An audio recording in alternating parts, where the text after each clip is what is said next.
Thank you so much for having me. It's been a long time coming. I mean, this is only the second podcast I've ever been a guest on. If you've ever looked at me and thought she comes from unusual stock, you would be absolutely correct. I never talk about it, so I don't know. When kids have two parents whose favourite thing is to be their parent, it's easy. And I know that there would be so many people going, shut up. I was being eviscerated because I dared be nominated for a Gold Logie, which I still don't really understand. I never go, that's another day without alcohol, well done. But just talking to you now, I realise that I am proud of myself. I very rarely feel that feeling. Chrissie Swan, welcome to the Stella Podcast. Thank you so much for having me. It's been a long time coming. This is the first time you've been on the Stella Podcast, so welcome. I'm like Halley's Comet, Sarah. I come around once every 4 or 7 years, or however many years that is. No, I mean, this is only the second podcast I've ever been a guest on. I did The Imperfects with Ryan Shelton and his mates, and now you.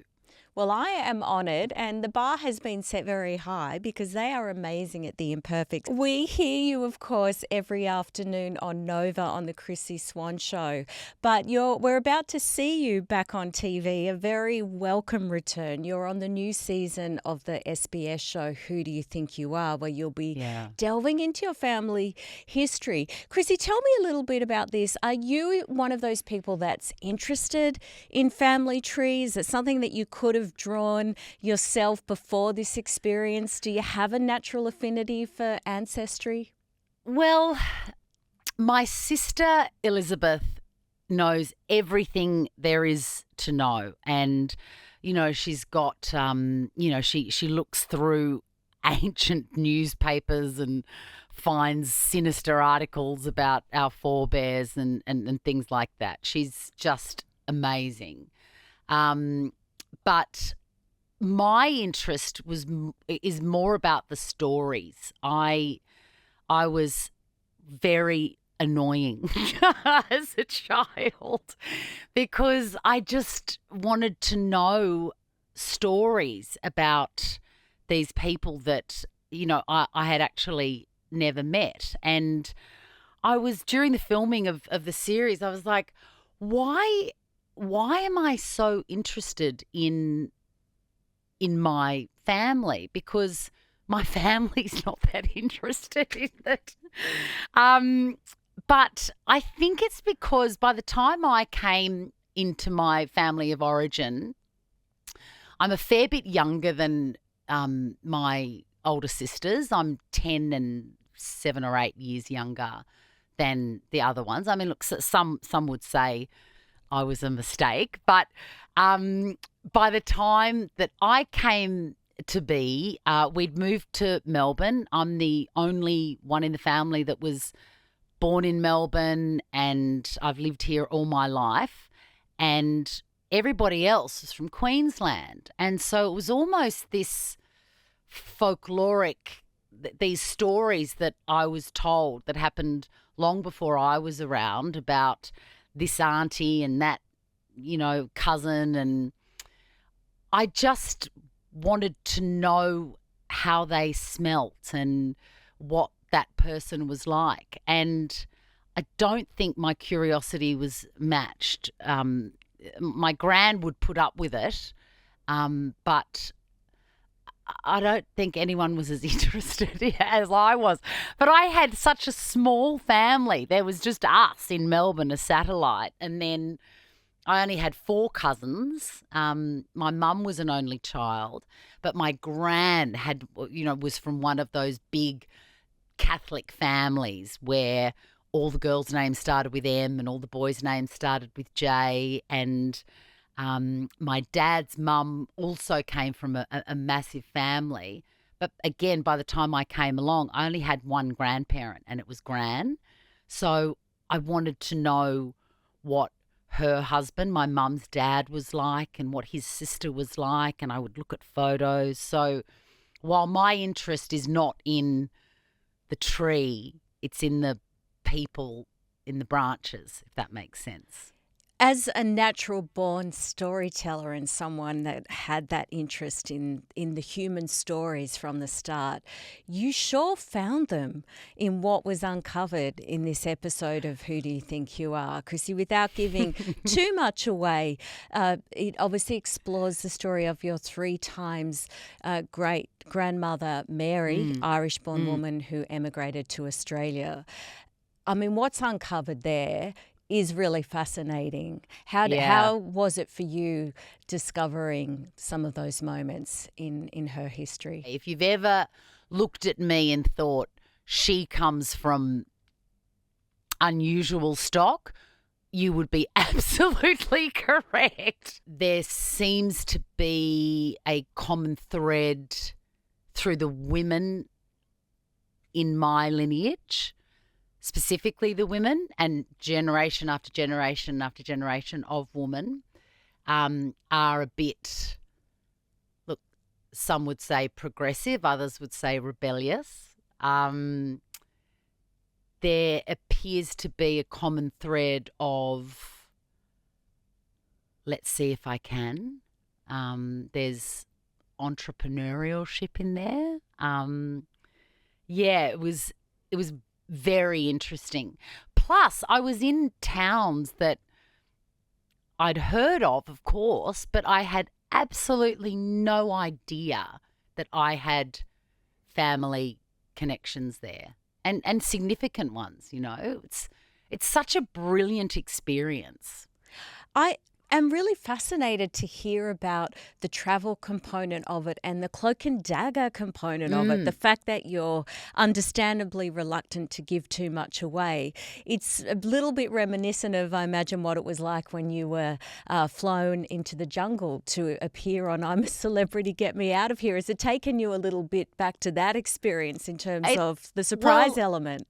Yes, and actually even before that, 24 years ago when I was flown into Dream World to the Big Brother house. It was very, very similar, to be honest. I didn't know where I was going, what I was doing, and it's unsettling in a way, but it needs to be, because the shock of the revealing of the stories, that needs to be authentic.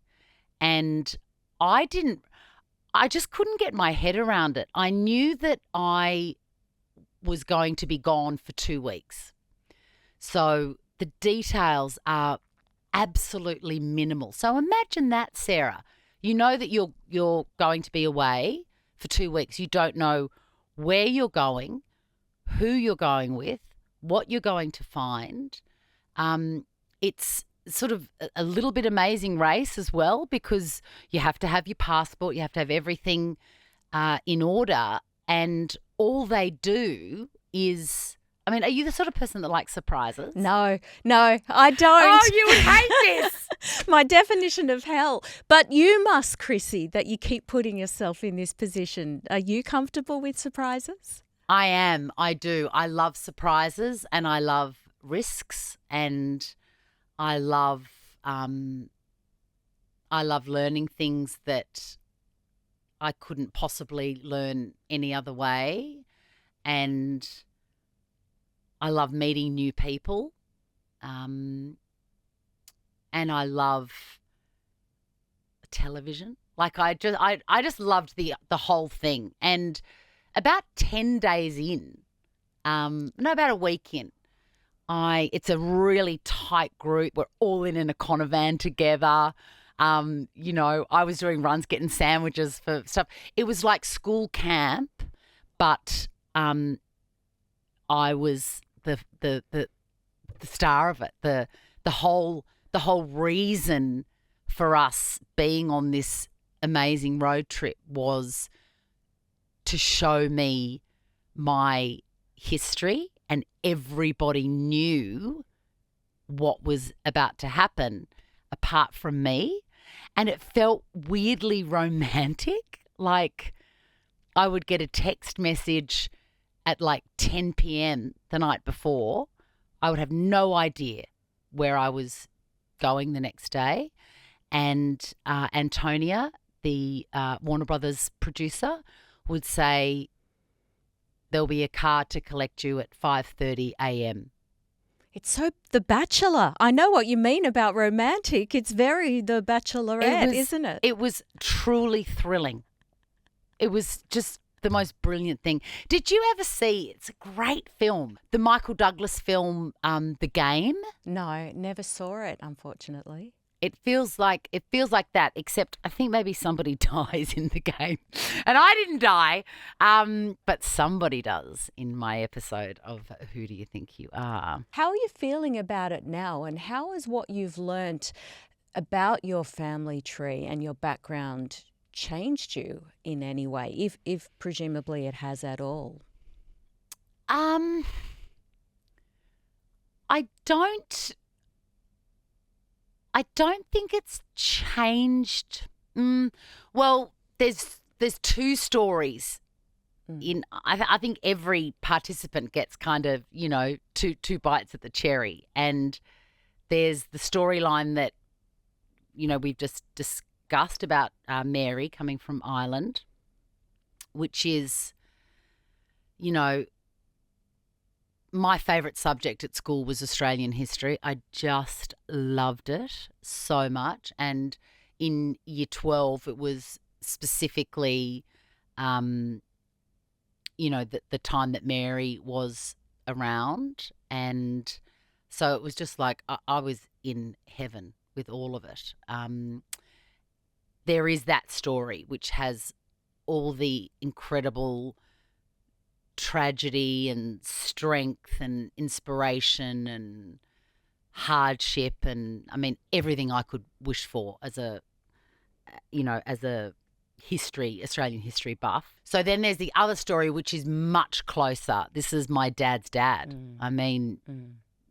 Most people still have their dad's dad around, and that one, they're just it was two very different experiences. And obviously the closer the family tree gets to me, the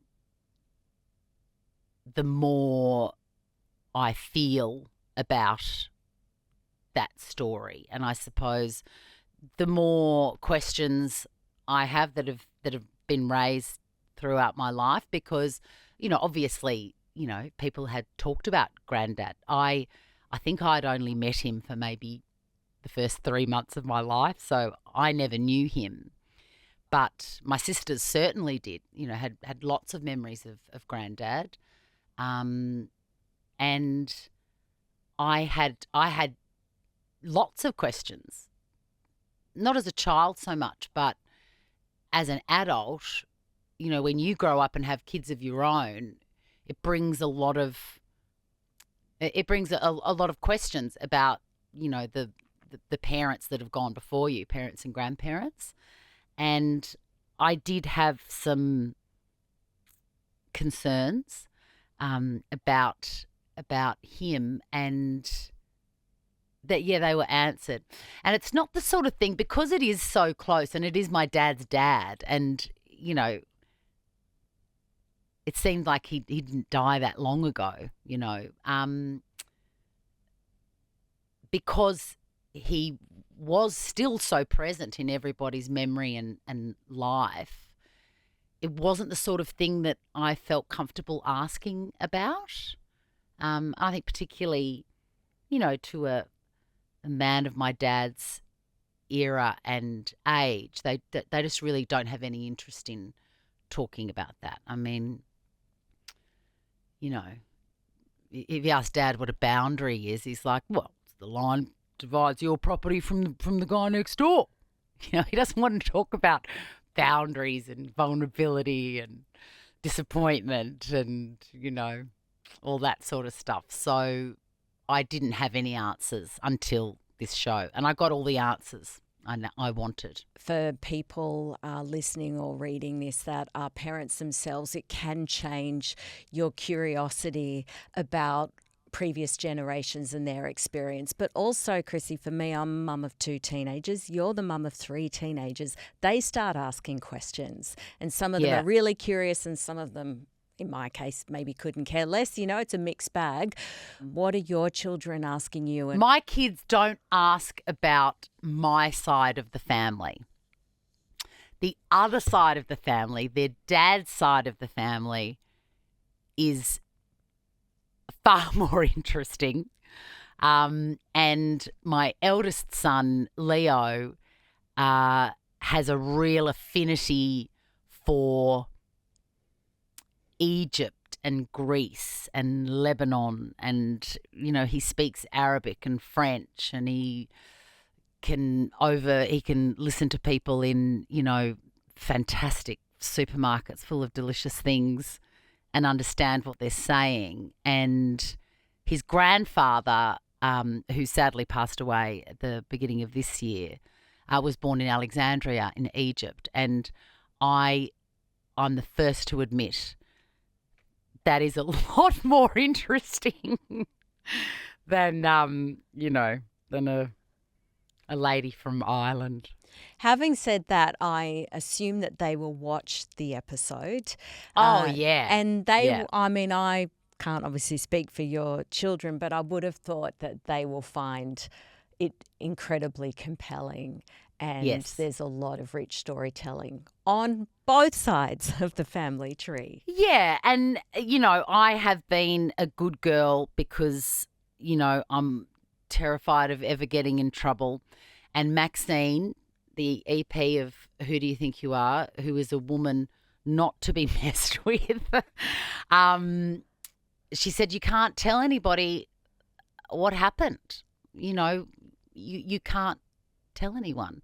So when I came home and the kids were like, what did you find out? And I was like, Maxine will get mad at me if I tell you, so you're just going to have to wait for the episode. I'm not going to get you in trouble with Maxine, so I'm not going to ask you any more questions specifically about that. But just more generally, I also think an interesting aspect of history is just reflecting on the experience of other generations and the climate and the culture and what they grew up with, everything, whether it's even things like, oh my gosh, how did they function without hot water? And oh my God, there were no cars then, and all these things. Has this been something that's got you thinking a little bit more about that too, in terms of our experience, our generation, the generation before, and then, our kids' generation, the world they're growing up in? Absolutely. What struck me most of all in Mary's story was, God, it must have been so hard. Everything must have been a struggle. And I was like, that's why photos of women at that time were all like this. Because the pipes were frozen, they stank, there was no refrigeration. It took days to get from here to the milk bar. Do you know what I mean? It was just so inconvenient. And I don't know if I can reveal where I went, but I've never been colder in my life. And I was in a Kathmandu ski jacket that I'd bought a week earlier because I was told, it might get cold. And I was just like walking around these fields and these tiny cobblestone churches where they would drag the 17 screaming kids every Sunday because it was the right thing to do. I just thought, thank God I wasn't born then. I just would have been in a foul mood at the injustice of it all and the inconvenience. And the women had to do everything. I've just recently been reading a novel called Yesteryear, and the premise is No. essentially it starts in modern day with a tradwife, and then she wakes up one day back in the American frontier in like the 1880s. So That sounds like heaven. and so it's I've exactly written what that you've down. spoken about. I can send you a recommend. Let me know if you need me to send you a I link love a bit of afterwards. historical fiction. I often remember I read it years ago. It was called The Red Tent. Did you read that? I didn't know. No, Oh, let's swap book God, I tips. think about The it Red all the Tent. time. The Red Tent. Yeah. I think you'll love this premise, and it's just so reminiscent of what you were just saying. And it's because we tend to generally as a culture glorify and idealize the past.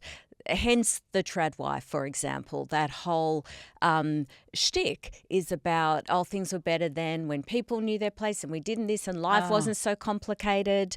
And we know there's so many complexities of every single generation. And obviously we rightfully and understandably worry a lot about online culture and social media and the pace of our current life and the way that community has become quite siloed and politically things have become very toxic and heightened. But it's easy to overlook the absolute privilege of living right now in this point in time. Absolutely. I say to my kids, don't believe anybody that tells you that, the good old days were so much better. I'm like, I was bored out of my brain in the 80s. There was nothing to do. I'm like, you are living in chef's kiss time. I just can't imagine how my brain survived before Google or GPS. How? I love it so much better now. I love it. If we had a time machine and you could be born into any decade, would you change it? Would you not be still born in the 70s and be in this position in 2026? My daughter asked me that exact question 2 days ago. No way. And what was your answer? It was really hard for me to answer, and eventually she just lost interest waiting. She was like, oh, God, it was just a conversation. You don't have to, deliberate for this long. And I'm like, no, because I really want to answer it properly. And I said, I think I would go the 80s in America. Back to the Future time. John Hughes era. Yeah. And I think that's probably because, obviously I was around at that time, believe it or not. And the world was so much bigger. We were so far away here in Australia. The media wasn't shared. I had to save up my pocket money and buy air freight magazines, smash hits from the UK. Somebody would go to London and bring back neon nail polish from Miss Selfridge's, and it was just like, what is this? It was just like amazing to think that there was a whole other world that we only ever saw on MTV or in magazines, and we felt so far away and so backward and so less than. And plane travel was so expensive. I mean, it was just like this fantasy land. So I think all our movies were from America, and I think, I just wanted to get to that place so much. I dreamt of, how people would be exchange students, Sarah? Oh, yes, absolutely. Did you? Oh, my God. I tried, and I got knocked back. Where did you try to go? There was like this, I can't think of the company that was doing it at the time. But anyway, they had like a camp just in a suburban Melbourne house with like 10 or 20 kids that had expressed interest. What was it called? Youth Exchange or something like that.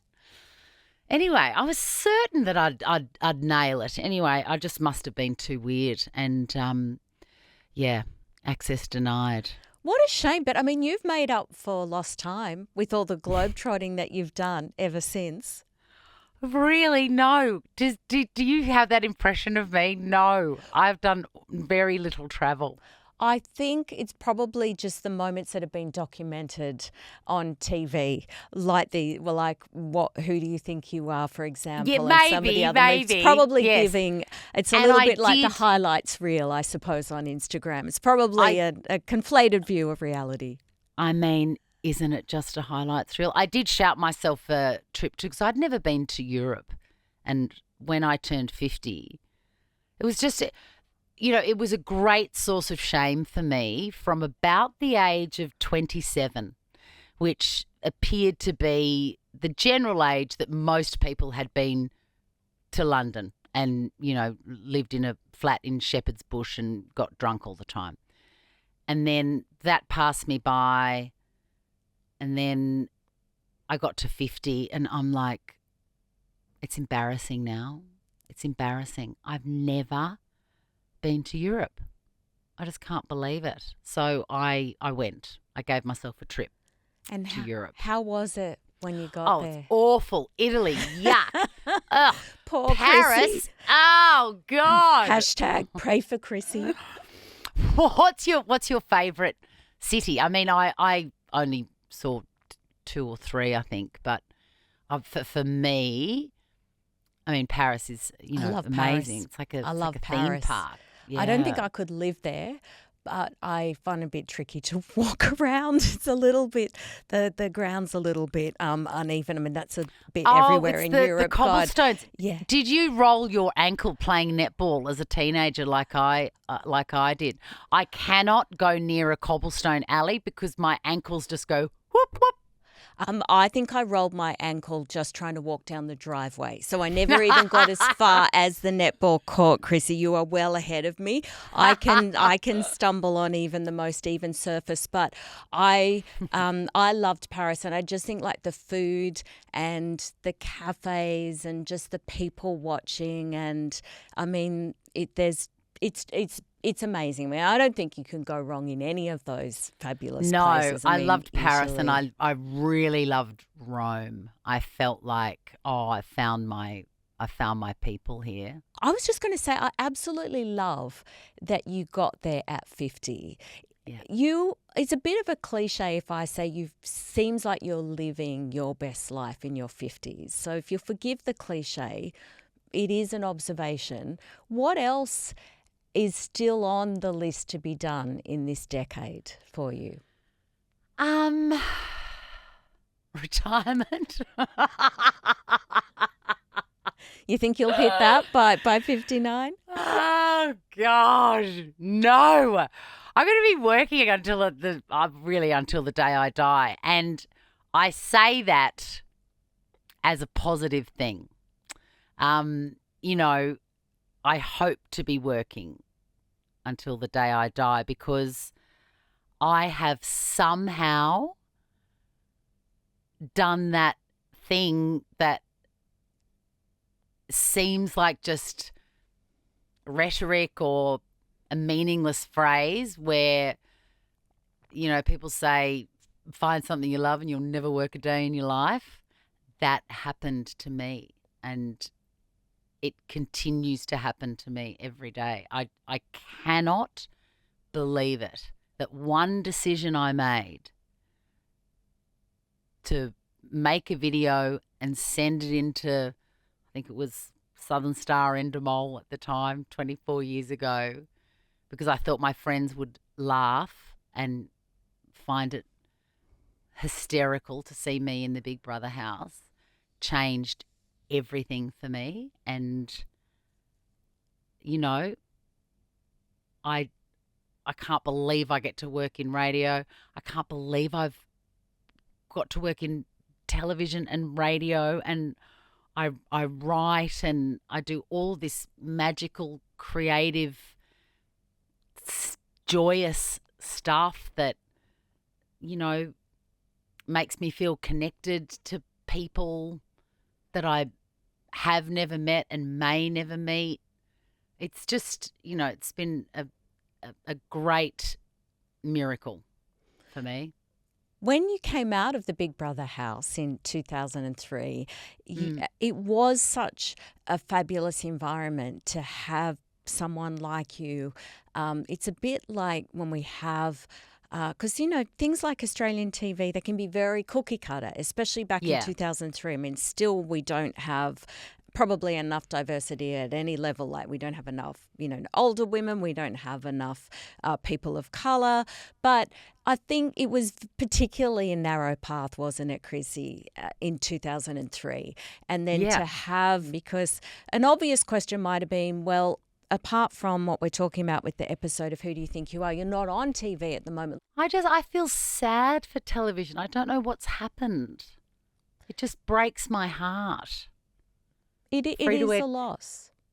It is a massive loss. And it just feels like it's just getting smaller and smaller. When I think of free-to-air television, certainly when I started in the biz, and even as recently as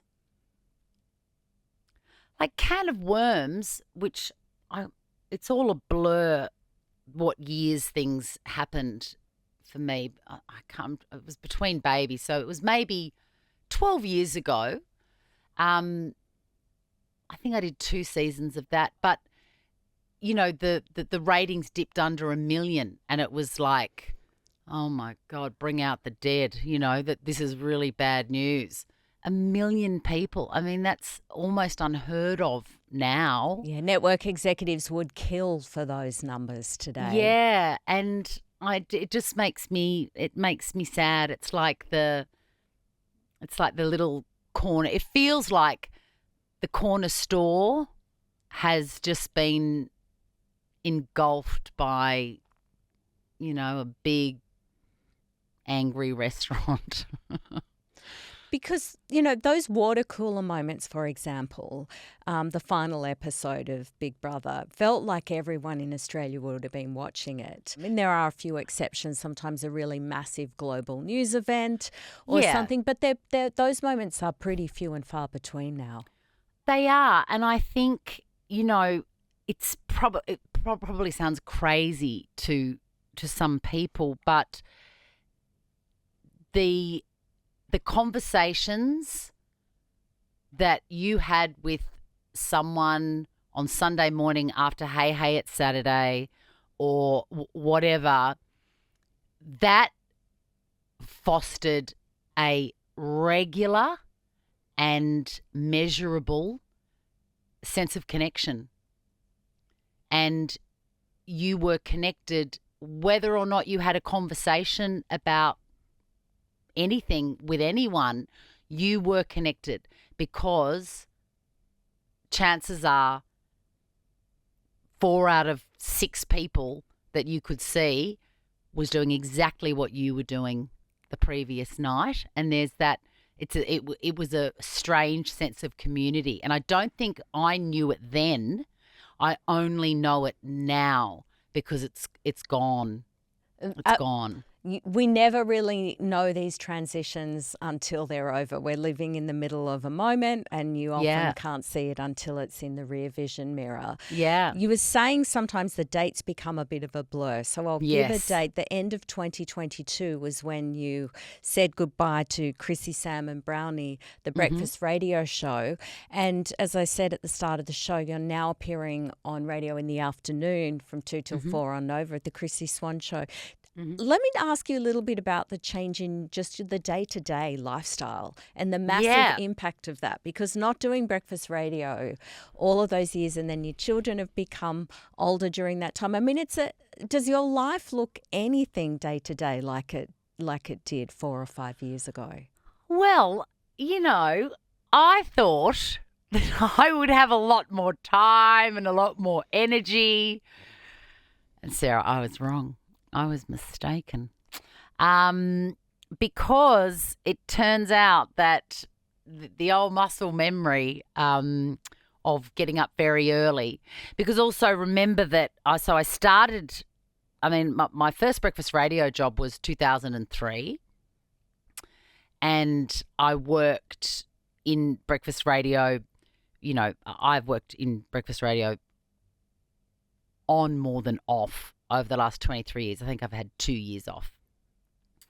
In the midst of that, I've also had 3 babies and haven't taken any time off work. And so I basically wake up and get out of bed as if I'm fleeing a burning building. That's how it happens. And I thought it was only because I had breakfast radio to get to. Turns out I still do. So I'm still an early riser, and I tried to fight it.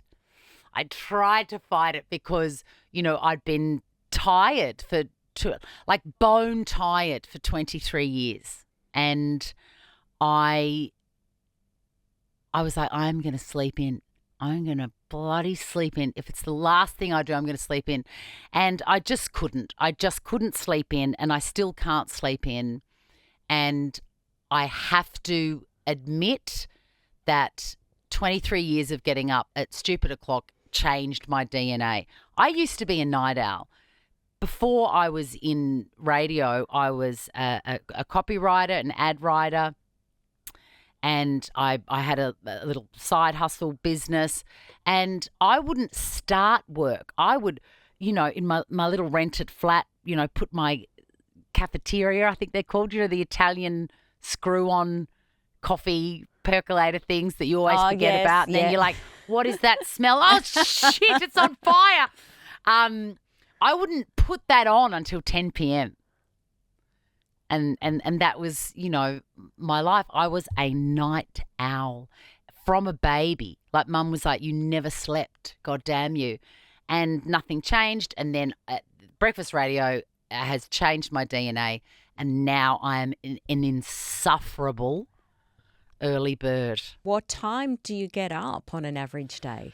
I wake at about 5. So it is later than I was waking up for breakfast radio. But yeah, 5 a.m., weirdly 4:47. I don't know why. Maybe that'll be the time I die. Do you mind me asking you a little bit about the fact that you gave up drinking? I gave up drinking alcohol in 2020 and had no desire to have a glass ever since. It's been something that's come up. Isn't it weird? And aren't we lucky Yes. that it's been that way for us? Because it's not like that for some people, and I imagine that would be the most horrendous torture, to know that something is the answer and to not be able to give yourself that gift. Absolutely. I just reckon that would be so hard, so hard. Sometimes people will ask me what's the thing I've noticed the most, and I think there's just a clarity of there being kind of no filter is a way that I think of it, like the good, the bad, everything in between. It is what it is, because this is no judgment here, but whether it's, you know, just the casual thing of, I'll just reach for that glass of wine, take the edge off in a social environment, obviously through to, you know, more serious alcohol consumption at the other end of the spectrum. It just being removed as a filter. For me, there's been a clarity. What would you say has been the biggest shift in not drinking? I think probably the element I've enjoyed the most is being forced to sort out problems with my own smarts and wiles and time and thinking and ruminating and all of that. I've really enjoyed that, because I think without even considering what I was doing, or what most of us actually who end up with an unhealthy relationship with alcohol do, is that if we're feeling like we need to sort something out, or if someone is, I mean, for me, even if someone, I feel other people's pain so deeply that if someone I love is struggling, I just can't bear it. And so, you just drink. You think it's going to help, and it doesn't help. Drinking does not help anything. It makes everything worse. And when you realize that, and you solve your first problem without it, it's a really, I was really proud of myself. And then you sort of become addicted to that. You become interested in how you deal with things, situations, conflicts, problems, completely on your own steam. It's like growing your own vegetables. It's very satisfying to do something with no help. I think that's such a perfect way to put it. And it's so funny because, and they would say it to you as well, oh, you must be so proud of yourself. And I've always gone, no, I never go, that's another day without alcohol, well done. But just talking to you now, I realise that I am proud of myself. I very rarely feel that feeling. But the reason I'm proud of myself is not because I'm not drinking. It's because I've solved problems with kindness and empathy and decisions that honour myself, and that makes me proud, because that takes a lot of time, a lot of walking, a lot. Chrissie, I know the discussion of co-parenting is sometimes a delicate one because it's not always our story to tell. What are you comfortable sharing about the experience of co-parenting your 3 children with your former partner? God, Sarah, I never talk about it, so I don't know. I guess when kids have 2 parents whose favourite thing is to be their parent,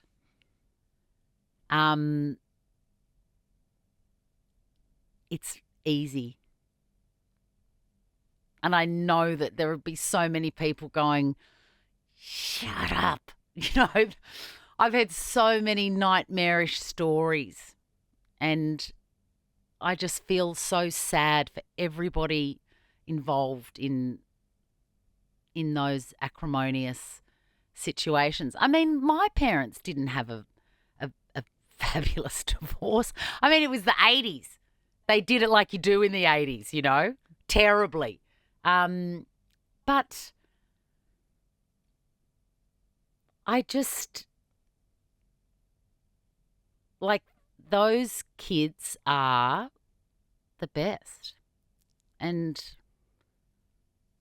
their dad feels exactly the same way, aligned, as they say on TikTok. Chrissie, I want to finish off our conversation with an observation that I promise will become a question, but it might be quite a big question, so bear with me. I think you have articulated so many reasons of why this chapter of your life is so profoundly inspiring and such rich territory to discuss. I wanted to talk about how you feel when your experience is distilled into headlines. And yes, I'm a journalist, so I'm not like saying evil media over there, where people will say, oh, Chrissie looks this way. It's for women, it's always our faces and our bodies, let's be honest. But for women in the public eye, even worse. How do you navigate this, rich, complex life being distilled into that kind of, the way that we summarize women in these little cheap summaries? I think I might be an unusual person because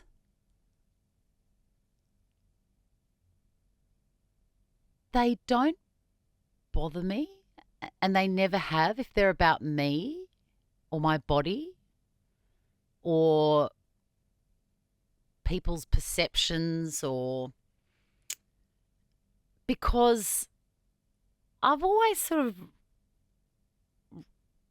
look, I keep a very low profile, hence this is only the second podcast I've appeared on.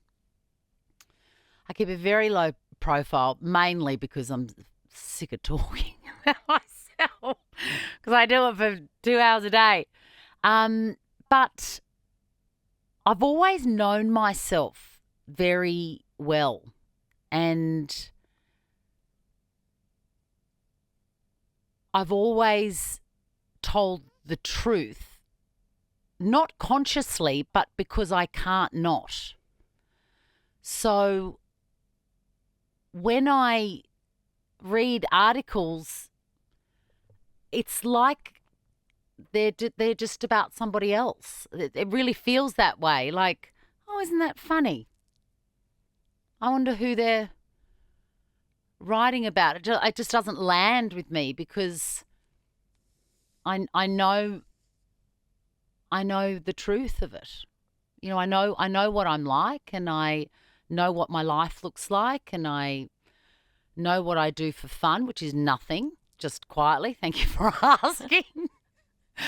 And I know what's important, and it's a lot quieter now, but there've been times when celebrity used to be something, and but it felt like people would take great pleasure in, like, quite viciously tearing me down, and I always was like, why would they be doing that? And do you know what helped? I think I was being eviscerated because I dared be nominated for a Gold Logie back when the public bought TV weeks and filled out the, it was an extraordinary honour. I couldn't believe it. And I was eviscerated for that, which I still don't really understand. But anyway, I remember at that time I was everywhere. Just everywhere I would look, there would be me, and people debating whether or not I should have been nominated for a Gold Logie. It's like, guys, it's not up to me and it's not up to you. Sorry, it's out of our hands. But I remember reading a really mean article about Hamish Blake. And at the end of the article, it was so mean.